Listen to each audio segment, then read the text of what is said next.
Perhatian. Konten ini mengandung konsep esensi ilahiyah yang membutuhkan aspek pemahaman mendalam, yang kemungkinan hanya dapat diakses dengan keterbukaan hati dan pikiran, untuk mencapai tingkat pencerahan dan kesadaran yang lebih tinggi. Oke, kalau kita berbicara mengenai penurunan sifat, itu ya, sifat itu, jadi kalau yang namanya sifat itu ada sifat yang, kalau gampangnya kita dulu kan SMA diajarin genotip sama fenotip ya, gitu. Genotip itu sifat-sifat yang diturunkan dari ibunya, secara gen itu ada, dari bapaknya juga itu. Masuk dalam kolam gen namanya, gen kolam. Nah, yang muncul, yang kelihatan itu namanya fenotip, gitu ya, fenotip. Dia rambut, misalnya mbahmu biar ono rambut keritingnya enggak, Wim? Ono lah. Enggak ada, Dok. Enggak ada. Berapa ribu tahun yang lalu wong keriting kabeh kok gitu. Iya. Wong keriting kabeh gitu. Jadi sifat-sifat gen keriting itu masih ada gitu ya, masih ada itu. Tapi tidak muncul gitu. Jadi suatu saat bisa muncul lagi gitu. Itu adalah pewarisan sifat gitu. Yang namanya ilmu pewarisan sifat genetika itu sudah lama dipahami manusia. Bagaimana yang namanya sifat-sifat itu diturunkan, itu namanya ilmu genetika gitu ya. Nah, genetika itu belakangan sudah bergabung dengan yang namanya dulu Mendel itu ya, pengikutnya Mendel itu berantem sama pengikutnya Darwin gitu. Jadi ada Darwinian dan Mendelian. Berantem mana ini yang benar? Teorinya Darwin ataukah teorinya Mendel gitu ya. Masing-masing berantem. Nah, pada akhirnya setelah ketemu yang namanya menemukan yang namanya DNA, ketemu bahwa ternyata Mendel dan Darwin itu sama-sama benernya gitu. Nah, jadilah yang namanya teori genetika dan teori evolusi modern. Jadi teori genetika modern beda dengan teori awal-awal Mendel itu nulis itu ya. Teori evolusi modern juga berbeda dengan teori evolusi awal yang dicetuskan oleh Darwin. Beda. Hanya saja makin lama makin diperbarui. Apakah Darwin salah? Ada sih salahnya, tapi kebanyakan benar, banyak benernya gitu. Itu ya, itu Darwin. Soalnya Darwin itu tidak kenal yang namanya genetical drift itu ya. Drift itu genetik yang ngepot. Jadi dari samping gitu. Darwin nggak kenal karena dia belum tahu ilmu genetikanya segala. Tapi ide Darwin bahwa manusia itu hidup dalam alam semesta itu, termasuk binatang-binatang itu hidup dan akhirnya punah dan bertahan menurut seleksi alam, itu sudah jelas. Itu tidak terbantahkan itu ya, sampai sekarang belum terbantahkan. Tapi yang namanya ilmu itu tidak ada kata-kata final gitu, tidak ada. Teori evolusi modern pun ya tentu saja yang namanya saintis itu akan sangat senang kalau bisa meruntuhkan atau mengalahkan teori evolusi gitu ya. Senang gitu ya. Karena tugas saintis itu adalah mengkoreksi segala sesuatu yang dianggap seolah-olah udah benar. Itu memang tugasnya saintis gitu ya. Jadi saintis itu tugasnya memang ragu. Ini benar apa enggak ada yang lebih benar ini gitu ya. Itu sains itu. Jadi kalau misalkan kamu ngomong no gendruwo, temen itu bukan karena kurang iman ya. Saintis memang begitu gitu ya. Wah, kamu enggak beriman pada gendruwo. Pembuktian. Ya, enggak gitu ya.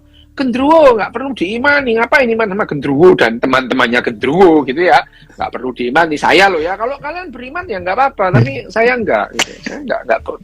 Aku tidak mengimani itu ya. Kalau kamu beriman pada gendruwo itu yang gendruwo yang maha separuh, gendruwo yang maha setengah ya terserah, tapi saya nggak kenal iman, jadi tugasnya memang skeptis, ragu gitu ya, ragu. Nah, keraguan itu diuji gitu ya, bener enggak itu. Dan kalau ada hipotesa baru juga diuji. Ini benar atau tidak gitu ya. Itu sains. Nah, Mengenai pewarisan sifat itu Mendel gitu ya. Mendel juga Mendel ini unik gitu. Mendel ini seumur hidupnya itu hampir 8 tahun itu dia ngawinin kacang polong gitu ya. Yang kacang buncis, iya kan? Kalau ya kacang ercis itu ya, kacang ercis itu dikawinin. Yang kuning dikawin sama yang hijau, yang keriting sama yang polos gitu ya. Dia ngawinin kacang polong tiap hari gitu. Hampir bertahun-tahun, seminggu lebih. Dia sendiri nggak kawin, coba bayangin aja itu. Ngawinin kacang polong, dia nggak kawin. Fetisnya beda, Dok. Fetisnya sama kacang. Fetisnya sama kacang. Kamu ini gimana? Emang nggak kawin, nah. Jadi, catatan-catatan Mendel itu lama nggak ditemukan itu. Akhirnya ada orang yang menemukan dan mengemukakan ide Mendel dan pewarisan sifat. Kok hilang, Bim? Halo, Bim? Ada, Dok, ada. Kok hilang?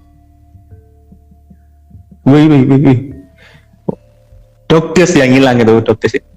Loh, kan kok hilang? Tes. Loh, Loh. Aman aku. Oh, gambarmu hilang. Raimu hilang.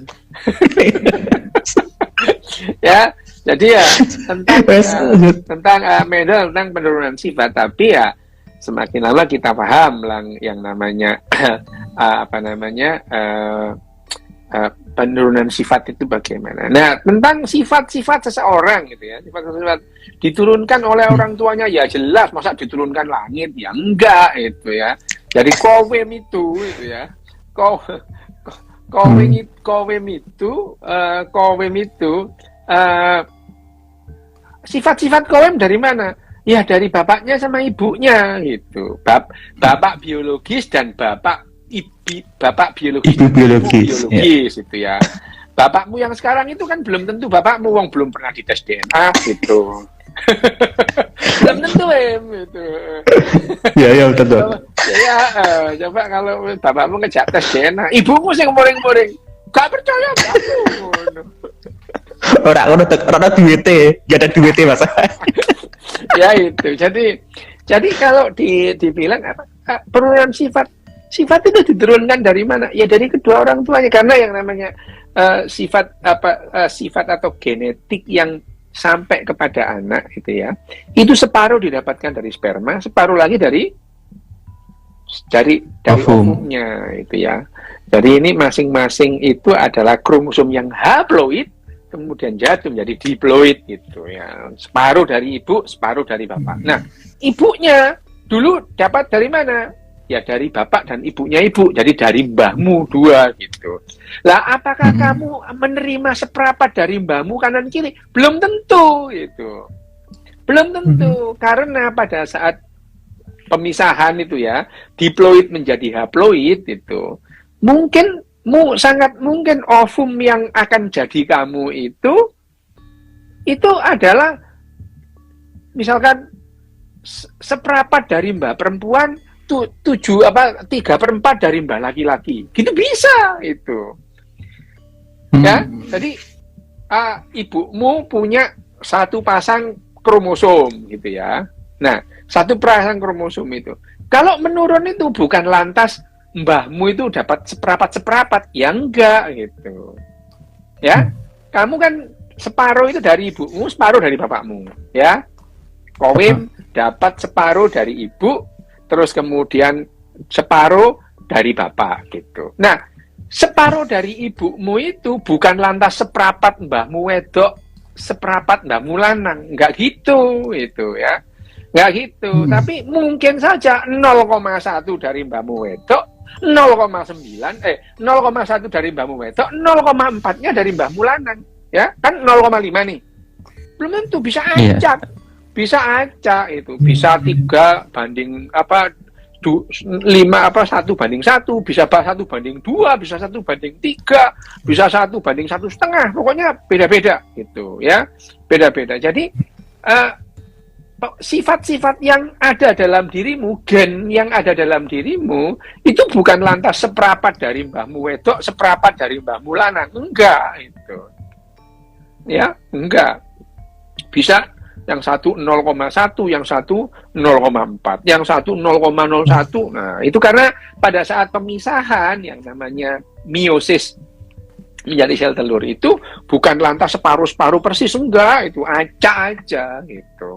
Acak ngambilnya gitu ya. Nah, itu yang terus menurun ke ibumu dan menurun ke kamu. Jadi bahwa kamu dapat separuh gen dari ibumu, iya bener gitu. Tetapi apa separuh gen dari ibumu itu setengah, seperempat dari mbahmu? Ya enggak gitu. Iya. Enggak gitu ya. Enggak, karena itu acak yang membuat itu. Itu yang namanya penurunan sifat. Nah, penurunan sifat kalau dalam hal ini kita nanya mengenai kemampuan otak, loh, kemampuan otak itu memang iya, misalnya bapakmu punya gen-gen instruksi untuk membuat otak, ibumu mempunyai gen yang sama gitu ya, campurlah gen itu ya menjadi cetak biru baru gitu ya. Jadi tidak ada cetak biru yang sama, itu tidak ada. Jadi cetak biru baru, bagaimana cara membuat otakmu gitu ya. Dari mana? Separuh dari ibumu, separuh dari bapakmu, tidak kurang dan tidak lebih gitu. Nah, yang separuh dari ibumu itu belum tentu seperempat dari ibumu atau seperempat dari mbahmu apa mbahmu wedok, mbahmu lanang dari ibu, bukan, atau seperempat dari mbahmu laki dari bapak atau mbahmu perempuan dari bapak, nggak gitu, karena mereka juga acak gitu kan. Jadi bisa saja 0,1 dari mbah perempuan pihak ibu ya, 0,2 dari pihak apa namanya mbah laki-laki pihak bapak, bisa langsung dari lain juga gitu, bisa gitu ya. Itu yang namanya penurunan sifat gitu. Nah, penurunan sifat yang dari ibu dari tentang bagaimana otak itu harus dibentuk itu ya, memang iya diturunkan sifat dari ibu, iya, dari bapak juga iya gitu ya. Jadilah kamu mempunyai blueprint baru ya, cetak biru untuk membentuk otakmu gitu ya. Jadi secara genetik itu kamu mempunyai protap dan juknis yang berbeda dengan ibu dan bapakmu, beda itu. Beda itu, cetak birunya itu beda gitu.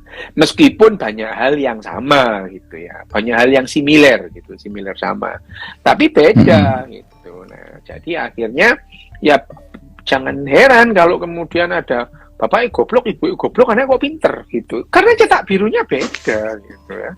Pinter, itu anaknya bapaknya bodoh, ibunya bodoh, anaknya pinter gitu ya. Atau bapak ibunya pinter, anaknya kok goblok gitu ya, bisa gitu. Beda gitu. Karena pewarisan sifat. Tapi pada umumnya manusia itu rata-rata orang yang pinter banget dan goblok banget itu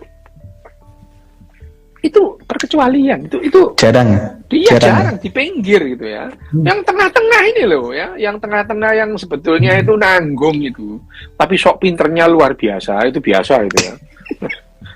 Pengetahuannya sih biasa-biasa, tapi soknya itu luar biasa, itu banyak yang gitu. Nah, mengenai anak, nah otak sendiri, otakmu itu ada blueprintnya, ada cetak biru. Bagaimana otakmu harus disusun gitu ya. Disusun, bagaimana otakmu itu harus disusun. Tapi dalam perjalanannya terbentuknya otakmu tidak hanya satu variabel dari blueprintnya. Kenapa? Pada saat otakmu mulai dibentuk itu ya, otakmu mulai disusun gitu, itu banyak faktor yang mempengaruhi hasilnya penyusunan. Kenapa? Misalnya makanan kamu kurang gizi pada saat di kandungan, hasilnya jadi beda gitu. Atau infeksi, otakmu mengalami infeksi pada saat di kandungan gitu, jadi berbeda gitu. Apakah orang yang infeksi otaknya itu jadi makin bodoh? Belum tentu gitu. Belum tentu gitu. Ada yang infeksi terus kemudian jadi pinter. Kenapa? Karena blueprintnya harusnya goblok gitu ya gitu. Blueprint cetak birunya kamu harusnya dibuat goblok, tapi kamu ada infeksi, jadi cetak birunya mengslek gitu ya. Lah kamu jadi pinter gitu. Ya, bisa. Itu karena pertumbuhan otak itu gradual, mulai yang namanya mulai yang namanya eh, cikal bakal otak yang namanya neural plate terbentuk, terus kemudian neural plate itu menjadi neural crest, kemudian dari neural tube. Kalau proses ini ada yang mengganggu itu, terganggu proses ini, lah ya jadinya beda gitu ya. Ya, itu beda gitu. Itu beda. Nah, itu yang namanya pewarisan sifat terhadap misalnya kemampuan kerja otak. Itu beda-beda. Ya, Wim. Nah, apa namanya? Oke. Ya, jadi kan biasanya ada pewarisan sifat itu yang dominan, ada yang resesif. Iya kan? Ada yang dominan, ada resesif. Nah, ini kan fokusnya ke kecerdasan ya, apa ke kemampuan ya, kemampuan atau skill otak. Lah skill itu apakah itu ada skill yang dominan atau ada pembagian skill yang resesif atau gimana tuh Pak? Soal itu skill itu. Bedakan antara misalnya pewarisan sifat, misalnya dominan sama resesif soal misalnya golongan darah gitu, ya. Itu kayak gitu. Tetapi itu kan sifat-sifat yang itu pembagian yang salah sebetulnya yang kayak gitu itu ya itu enggak ada ya gitu. Misalkan bodoh resesif dominan, ibunya pinter, anaknya yang niru ibunya, berarti ibunya lebih dominan. Enggak gitu cara mainnya gitu ya, enggak gitu itu enggak biauya itu ya namanya. Yang kita ngomong gen dominan resesif itu kalau itu manifestasinya pada penyakit misalnya yang resesif muncul gitu itu ya. Tapi enggak gitu cara mainnya genetika itu. Jadi terus ibunya dominan banget itu, anaknya mirip ibunya gitu. Yuk, enggak gitu ya karena acak gitu ya.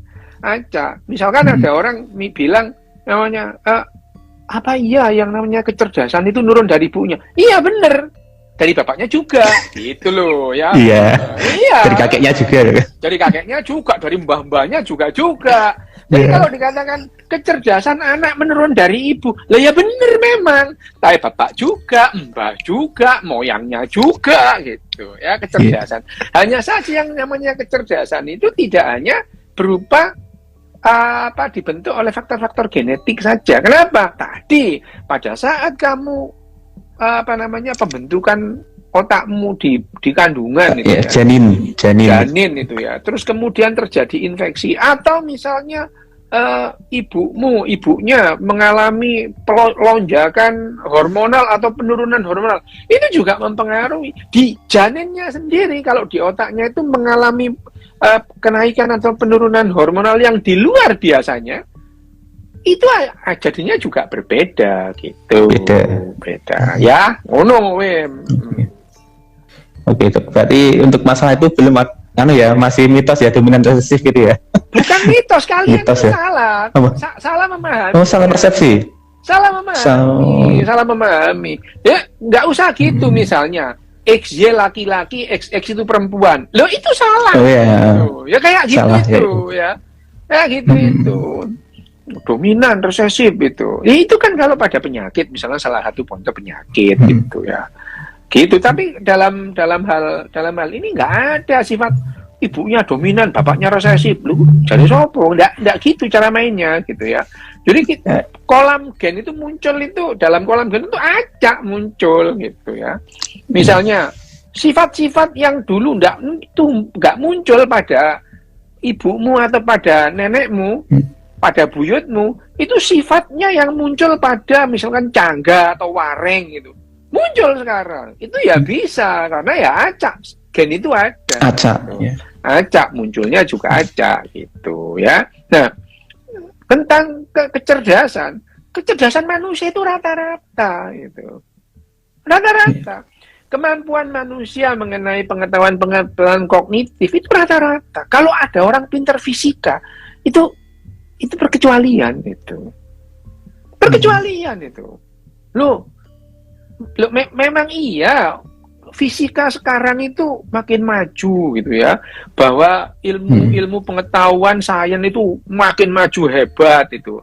Tapi kalian makin goblok gitu. Yang pintar cuma beberapa gelintir gitu. Iya. Ya, Iya, dan memang tidak semua orang harus mempelajari fisika, biologi gitu. Kalau semua orang mempelajari fisika, lah sing dodol beras opo? Engko sing dadi petani sopo gitu loh ya gitu. Ya, betul. Nah, jadi kalau semua Jadi- orang itu mempelajari pelajaran matematika, fisika, dunia ini berhenti, Wem, gitu. Nggak ono sing bertani, nggak ono sing golek iwak gitu ya itu. Jadi sebetulnya Betul. memang iya, memang benar. Dunia ilmu pengetahuan itu sekarang sudah maju, sangat maju bahkan itu ya.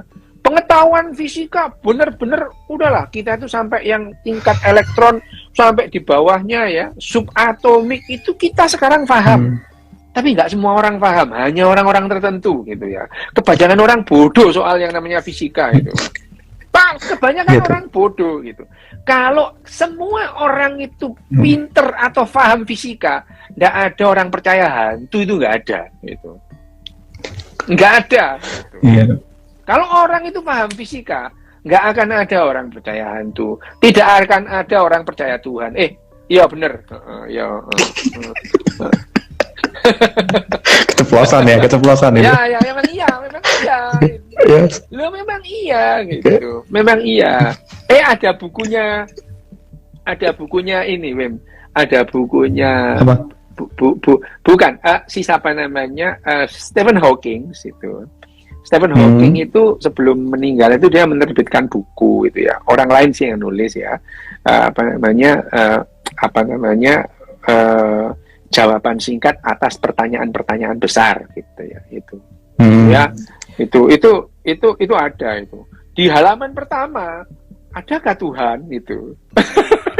itu bab pertama. Apakah Tuhan itu ada? Itu bab pertama gitu ya. Itu bab pertama. Okay. Nanti kamu kapan-kapan bahas ini lu. Ya. Itu ya. Besok bahasnya Iya. itu, Dok. Besok kan bahas mistisisme atau kata. Jadi sebetulnya orang kalau memahami fisika gitu, dia nggak percaya kan. Nggak percaya hantu, Tahayul gitu ya. nggak percaya, balik ke hantu, dibalik nggak percaya juga gitu ya. Tapi karena orang itu nggak paham, maka orang percaya gitu ya. Nah itu yang apa namanya? Itu yang membuat. Jadi sebetulnya kalau orang itu percaya Tuhan, cerdas apa enggak? Lo cerdas banget itu. Ya, cerdas banget. Kenapa? Kalau kamu nggak percaya, lo kamu dimusuhin orang. Oh ya, itu berarti cerdas gitu ya. Ini cerdas. Ya, lo, jadi cerdas sama bodoh apa bedanya? Lah itu ya gitu. Itu cerdas. Kayak kemarin tuh, Dok. Jadi memang lebih saya fokusnya ke gini, Dok. Jadi biar orang itu semakin mengenal bahwa cerdas itu adalah survival skill. Jadi suatu keahlian biar dapat hidup lebih lama, bukan tentang apa tentang. Jadi bukan tentang pengetahuan kognitif, bukan gitu. Bukan pengetahuan tentang fisika, bukan. Orang makin cerdas, misalkan pinter fisika, apakah dia cerdas? Belum tentu gitu. Orang dia pinter fisika dimusuhin orang sak kampung gara-gara bilang Tuhan nggak ada gitu. Ya gitu ya. Itu dimusuhi. Artinya dia orang nggak cerdas. Yang cerdas itu tahu fisika tapi meneng-meneng loh. Itu cerdas itu. Ada nggak orang ahli fisika tapi cerdas? Ada gitu ya. Dia tahu sih sebetulnya nggak ada tapi diem aja gitu. Daripada diantem orang banyak misalnya gitu. Nah itu. Betul. Nah, itu yang namanya cerdas. Nah, cerdas dan pinter secara kognitif itu dua hal yang berbeda gitu. Dua hal yang berbeda. Orang yang mendalami fisika misalnya, bagi dia ya fisik, nggak ada. Alam semesta itu fisik, bahkan metafisika itu omong kosong bagi orang-orang ahli fisika gitu ya. Misalnya siapa namanya Stephen Hawking, bagi Stephen Hawking, namanya metafisika apa? Kamu nggak bisa jelasin aja ngomong metafisika gitu ya. Kamu nggak paham fisika itu ngomong metafisika, ngomong fisika aja nggak paham, kamu ngomong metafisika gitu ya. Jadi yang namanya kecerdasan itu bukan orang yang pinter matematika, pinter fisika gitu, pinter biologi, bukan itu. Tapi sebetulnya pada dasarnya adalah bagaimana dia bisa bertahan di lingkungannya gitu. Nah, karena sekarang makin lama yang namanya pengetahuan itu gapnya makin luas, misalnya antara orang yang paham fisika dengan orang yang bodoh fisika, itu gapnya itu makin jauh itu. Orang yang paham biologi dengan yang tidak paham biologi, itu gapnya jauh gitu. Gapnya makin lebar karena pengetahuan tentang fisika itu makin maju, sementara orang yang goblok tentang fisika makin banyak gitu. Makin banyak gitu. Kenapa? Lah iyalah ya, sekarang ini hampir 8 miliar orang gitu ya. Iya. Yang pinter fisika nggak sampai 100.000 itu, nggak sampai itu, nggak sampai. Yang lainnya ya pinter apa? Pinter ngarang, pinter sulapan, pinter berantem, pinter cerita, pinter YouTubean gitu ya, pinter itu, cerdas ya. YouTube yang nonton ratusan ribu orang isinya ya ngono-ngono, tapi itu cerdas namanya gitu. Itu cerdas. Jadi ya yang namanya kecerdasan itu bukan tidak identik atau bahkan tidak linier hubungannya dengan yang namanya pengetahuan kognitif. Fisika, biologi, sains itu enggak. Jadi orang yang pinter sains belum tentu cerdas gitu ya. Loh ini loh contohnya itu ya. Enggak cerdas belas aku ini. Belas enggak cerdas gitu. Sama sekali. Tapi masih bisa itu berarti cerdas, Dok. Masih bisa itu berarti cerdas dong. Loh kebetulan. Masih bisa itu. Loh kebetulan dengan segala macam privilege saya gitu. Loh iya itu ya. Dengan segala macam privilege yang saya yang saya pegang itu ya udah, itu kalau aku ini bukan cucunya mbak, anaknya bapak, mati dulu lah itu ya. Iya, itu enggak cerdas gitu ya. Itu enggak cerdas. Nah, itu yang namanya kecerdasan. Dan kecerdasan dalam hal ini dalam hal ini yang diturunkan ke anak dapat dari orang tuanya dua-duanya gitu. Nah, sekarang sebetulnya karena kita itu gapnya antara pengetahuan ilmiah dan yang tidak tahu itu gapnya itu luar biasa luasnya. Yang penting sekarang adalah kerjasama. Kerjasama apa? Kerjasama saintis dengan kerjasama orang-orang lain, ya. Kerjasama orang yang pintar matematika dengan bekerjasama dengan orang yang pintar biologi. Tidak semua orang harus pintar semua kayak Aristoteles gitu. Matematika bisa, biologi bisa, fisika bisa, bahasa dia ngerti gitu ya. Itu kayak, jadi tidak perlu orang itu pinter dalam semua hal itu. Bisa musik, bisa gitar, bisa drum, bisa saksofon. Nggak perlu gitu. Satu kuasai, kerjasama, membuat jadi yang lebih bagus. Karena kamu bisa semua ya nggak bisa main bareng-bareng gitu. Iya.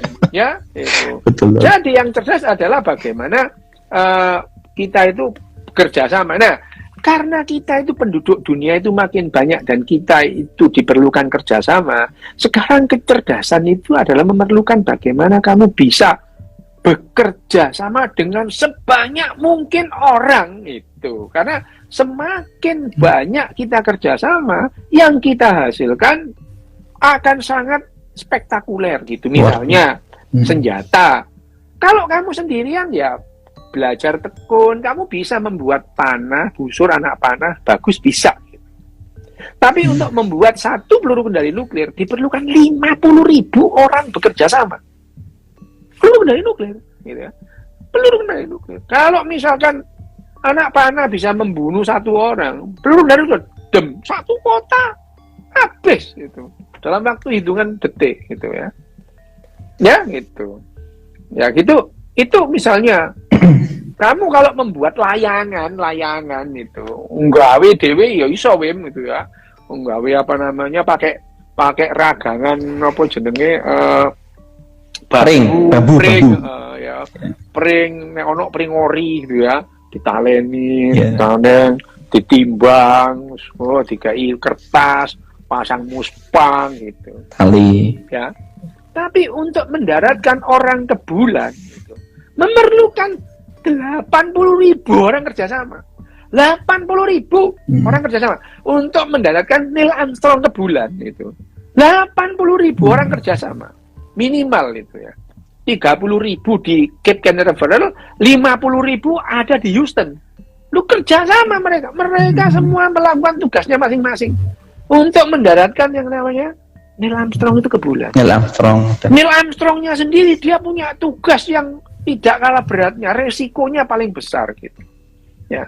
Jadi untuk makanya waktu tahun 59 itu waktu ada insinyur nuklir dari Cekoslowakia, lulusan Indonesia datang belajar dari Cekoslowakia.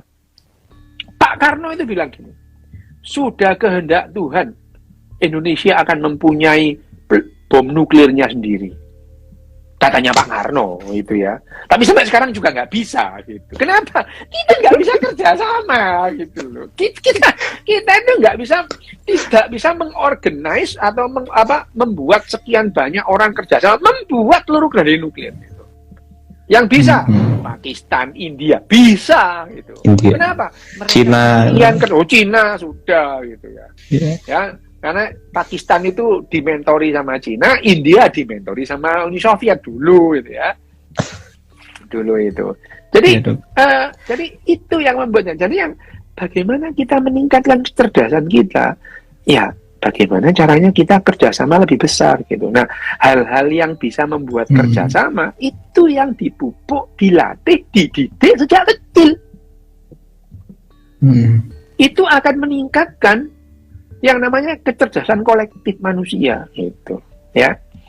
Manusia itu nanti angan-angannya Dyson untuk membuat Dyson Sphere untuk menangkap semua foton matahari digunakan 100% keperluan untuk bumi gitu ya. Itu bisa dicapai kalau manusia itu bisa bekerja sama jauh lebih banyak dari yang sekarang gitu ya. Sekarang apakah manusia itu kerjasama secara menyeluruh? Nggak mau, gitu. Nggak mau. Pendukung Jokowi nggak bakal mau dengan pembenci Jokowi, nggak bakal bersatu. Itu nggak bisa, gitu. Iya, Dok. Ya, bagaimana kamu mau membuat peluru kendali nuklir? Tiap hari masih ribut sama cebong sama kadrun, nggak ada habisnya. Kamret. Kadrun sekarang gitu. Jadi yang satu ngolong-ngolongin cebong, yang satu ngolong-ngolongin kadrun. Gimana kamu mau bekerja sama gitu? Mau kerja sama itu cebong pakai drone. Loh ya, nggak bisa sudah gitu ya. Jadi, nah itu kenapa demikian? Karena memang dari kecil kita tidak dilatih untuk kerja sama. Nah sekarang kalau untuk meningkatkan bagaimana meningkatkan yang namanya kerja sama, dilatih tuh. Mengenai kognitif, otak kita siap untuk menampung hal-hal kognitif rata-rata pada saat umur 9 tahun. Ya, rata-rata. Jadi waktu kecil nggak usah lah diajari fisika, matematika, ngitung, nggak usah gitu ya. Seperti di negara-negara yang maju itu sampai kelas 3 nggak ada ujian matematika, nggak ada gitu ya, ada. Nah, itu yang namanya kecerdasan dan pengetahuan kognitif. Nah, seringkali kita menganggap cerdas itu adalah orang yang pintar dalam pengetahuan kognitif. Itu bukan kecerdasan. Itu hanya pengetahuan kognitif. Oke, Dok. Ya, ini kembali ke masalah Dok. Apakah ada gen tertentu yang mempengaruhi kecerdasan tadi, Dok? Mungkin mempengaruhi dia bisa menerima pengetahuan kognitif, atau mungkin mempengaruhi seseorang berpikir rasional, atau mungkin mempengaruhi seseorang bisa percaya tahayul. Apakah ada genetiknya, apa kode genetik tersendiri, Dok? Oh iya, kalau kecenderungan orang-orang percaya terhadap hal-hal yang tidak dipercaya, itu sudah jelas genetik gitu ya. Itu yang membuat kita bertahan selama ribuan tahun gitu ya. Itu kita bertahan selama ribuan tahun karena gen-gen yang seperti ini gitu ya. Jadi bagaimana kita itu believe unbelievable gitu ya.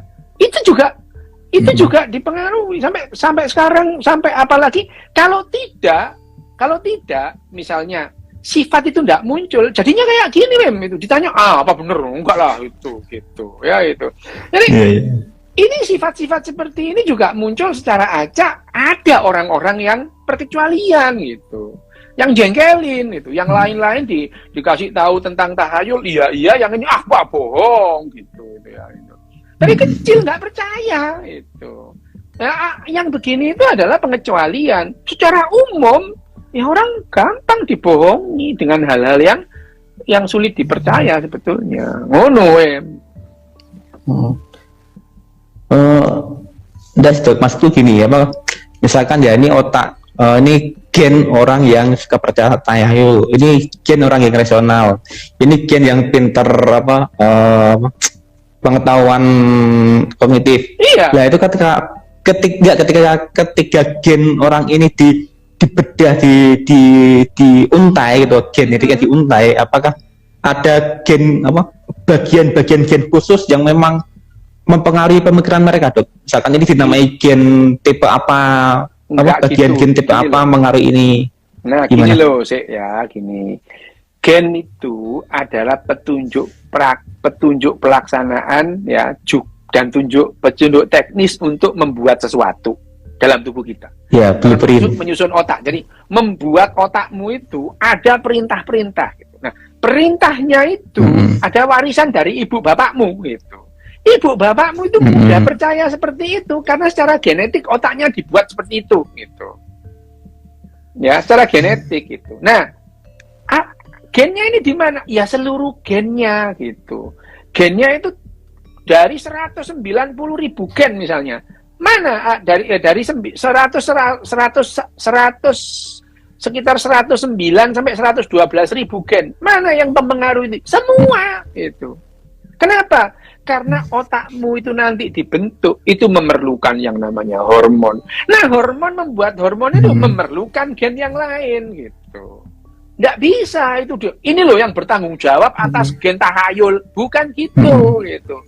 Jadi tubuhmu ini terbentuk selama 350.000 tahun memang untuk percaya tahayul gitu. Memang seperti memang kamu bisa menerima hoax dengan gampang menerima hoax, tapi kalau menerima berita benar, kamu nggak suka gitu. Kenapa? Ya memang sifat-sifat orang itu memang dari dulu begitu gitu ya. Kalau diberitahu yang benar, nggak nyaman dia. Kalau diberitahu hoax, diberitahu hal-hal yang hoax, seneng gitu. Kenapa kita itu lebih seneng dibohongi gitu? Ya karena bohong itu adalah salah satu bagian yang membahagiakan, menyenangkan otak manusia. Jelas-jelas kamu itu gendut, terus tanya, aku gendut ya? Enggak. Seneng kamu, udah jelas-jelas kamu gendut, berat badanmu 69 misalnya ya, tinggi badanmu itu 140 misalnya, aku gendut ya? Enggak, cuma montok loh kan, gitu seneng gitu ya, udah jelas-jelas gendut, dibilang itu nggak mau gitu. Itu adalah salah satu kenapa otak kita semacam itu. Gimana? Karena otak kita tersusun secara evolusioner itu memang bukan untuk membedakan atau melacak mana yang benar, mana yang salah. Enggak, itu. Mana yang bisa membuat kamu bertahan kemungkinan lebih besar, itu tugasnya otakmu. Itu ya, itu.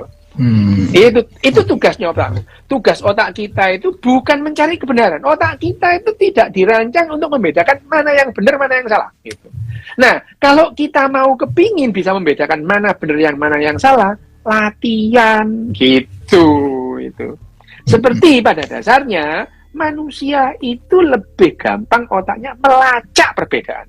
Otak kita itu dilatih untuk melacak perbedaan gitu ya. Perbedaan, perbedaan. Melihat perbedaan kamu ya, sekali lagi ini sebagai contoh, aku jejer sama kamu, Wim, gitu ya. Ini jejer gini ya, ada dua gini itu. Dalam waktu 50 nanodetik ini, 192 orang itu langsung tahu, ini kowe ini Ryu, bedanya jelas itu. Nih 196 orang tidak bisa melihat persamaan kita, nggak bisa dia itu. Hidung kita bolongannya sama dua, mulut kita kayak gini, telinga kita di sini, semua itu tidak tampak oleh mata mereka. Yang tampak adalah perbedaan. Sehingga dalam waktu 50 nanodetik otak kita bisa melacak perbedaan itu. Kenapa? Karena otak kita tugasnya itu hanya ini musuh atau kawan itu. Kalau musuh itu bisa dimakan atau malah bisa makan kita. Gitu. Itu tugasnya semua binatang ya gitu. Makanya binatang kalau ada sesuatu yang tidak sama dengan dia itu, ya mikir ini mangsa atau predator gitu. Jadi Itu adalah tugas otak gitu ya. Nah, otak kita juga demikian. Begitu ada yang berbeda dengan kita langsung ini musuh bisa dimakan atau malah makan kita gitu ya. Ya. Nah,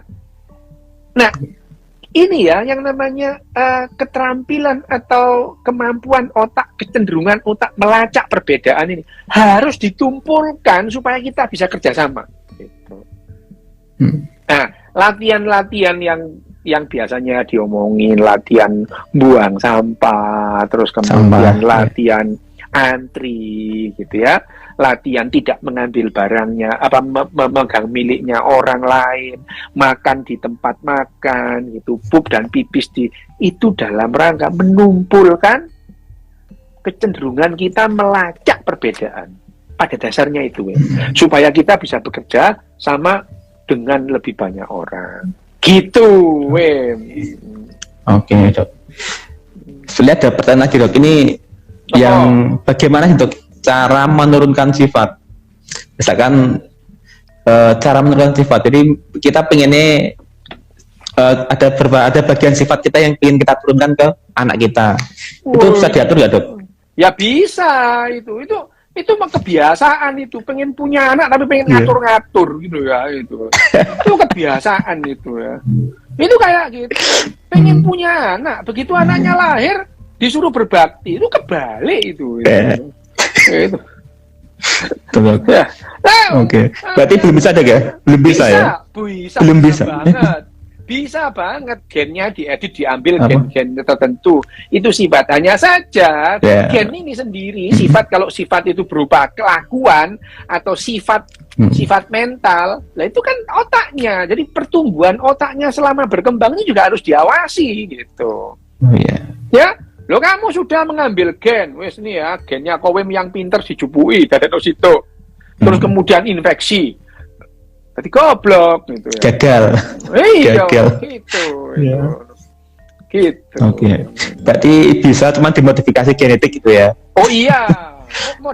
Modifikasi genetik bisa, selalu bisa gitu, ya. Oke, Dok. Ya. Ini, Dok, lanjut ke pertanyaan ini aja, apa? Kemarin ada pertanyaan titipan ini. Ada ini yang tanya, itu kan anaknya selalu distract, Dok. Kenapa? Lah itu latihannya gimana sih, Ben? Apa biar anaknya itu bisa nggak distract gitu, Dok? Ya. Latihannya berupa apa, Dok? Ya kalau gitu tuh ya ngomong dulu anaknya, konsultasi sama psikolog sama psikiater, ya. Ditentukan dulu anaknya ini sebetulnya kenapa, apa yang dihadapi. Jangan disimpulkan sendiri gitu ya. Ini kebiasaan kita mendiagnosis sendiri, itu kebiasaan banget itu ya. Oke, berarti ke dokter dulu ya, ke dokter psikiater. Oke, Dok. Psikiater ya. Oke, lanjut ke pertanyaan yang di apa? Ini ada yang tanya, Dok. Apa? Tadi kan kalau penyakit bisa turun ya, Dok, kalau penyakit itu. Beberapa penyakit bisa turun ya. Pada dasarnya tidak ada gen pembawa penyakit, itu nggak ada. Gen kita itu tugasnya adalah menjaga kebugaran kita gitu. Tetapi ada gen-gen tertentu yang bermutasi sehingga kemampuan dia menjaga kebugaran kita jadi turun atau bahkan hilang. Nah itu istilahnya ini gen pembawa penyakit. Tapi sebenarnya gen pembawa penyakit itu tidak ada gitu ya. Gen menjadi gen pembawa penyakit kalau gen itu bermutasi sehingga kemampuannya, fungsinya menjaga kebugaran atau kesehatan kita hilang. Nah, orang jadi sakit karena adanya gen yang bermutasi itu gitu. Misalnya ada yang namanya gen BRCA1. Itu tugasnya adalah menghambat terjadinya tumor atau kanker gitu. Nah, kalau gen BRCA1-nya orang ini bermutasi, maka 85% dia akan sakit kanker payudara. Loh ya, Angelina Jolie itu pinter itu. Yang Anggoro itu. Angelina Jolie itu gen BRCA1-nya bermutasi gitu ya. Berarti dia 65-85% dia akan mengalami kanker payudara. Gitu ya itu. Makanya Angelina Jolie tahun 2013 ini kelenjar payudaranya diambilin semua supaya tidak kanker gitu. Tapi sebetulnya tidak ada gen pembawa penyakit, itu tidak ada. Yang ada adalah gen penjaga kebugaran mengalami mutasi. Itu. Oke? Oke, Dok. Ini lagi, Dok. Ini aja yang biasanya muncul ini. Apakah benar ketika bayi dalam kandungan bisa merekam dan merasakan segala emosi yang ibunya rasakan? Enggak benar. Bahwa emosi yang meluap-luap akan mempengaruhi, iya gitu. Tapi pengaruhnya kecil gitu, ya itu. Oke. Ya gitu. Apa lagi, Bim? Berarti bukan merasakan tapi kena respon ya, meresponnya ya, Pak. Berdampak pada anaknya. Apa nanti?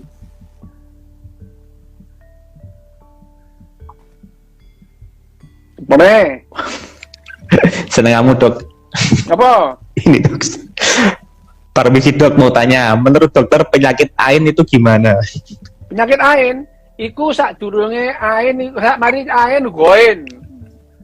Pak Kopnap dal ro za sin sodot do.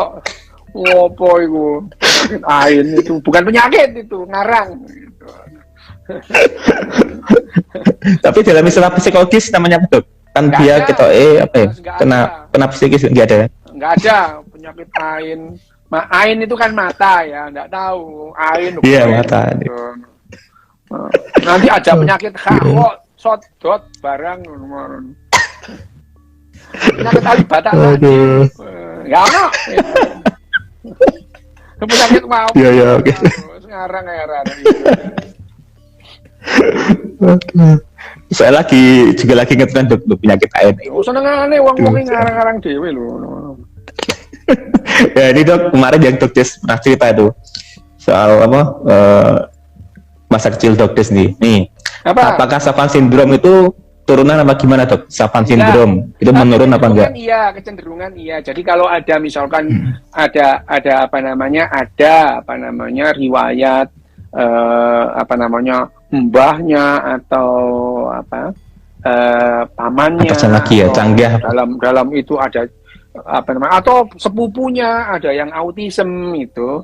Nah, itu harus diwaspadai bahwa ada kemungkinan dia akan mengalami autism gitu. Nah, orang-orang yang seperti ini, anak-anak yang seperti ini, misalkan sepupunya ada yang autis sana atau pamannya itu ada yang autis. Nah, ini harus perlu waspada. Jadi waktu kecil itu diperiksa di MRI kepalanya. Kalau kemudian MRI-nya cenderung otaknya itu bekerja berkembang lebih cepat. Nah, ini anak ini bakat autis gitu.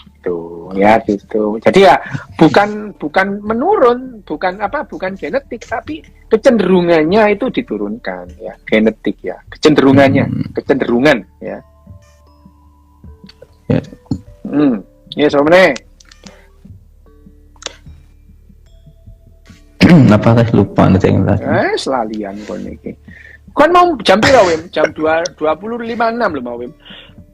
kurang 2 menit 58. Oh ya, oke, ya wis karepmu lah yo. Jam 7.58. Ya wis oke. Aman, Dok, aman. Masih 10 menit ya. Ini, Dok, yang kemarin tanya lu. Jadi ini orangnya tuh selalu sakit 24 jam non-stop katanya. Apa? Sudah MRI. Iya nih. Sakit itu sakit. Sudah MRI, sudah ya nggak tahu nih, Pak. Tanya gitu toh. Apa nih sing sakit? Kupingnya apa kukune? Kepalanya, Dok, kepalanya, sakit kepala. Sakit kepalanya di kepala. Udah cek MRI, udah CT scan, udah ke psikiater.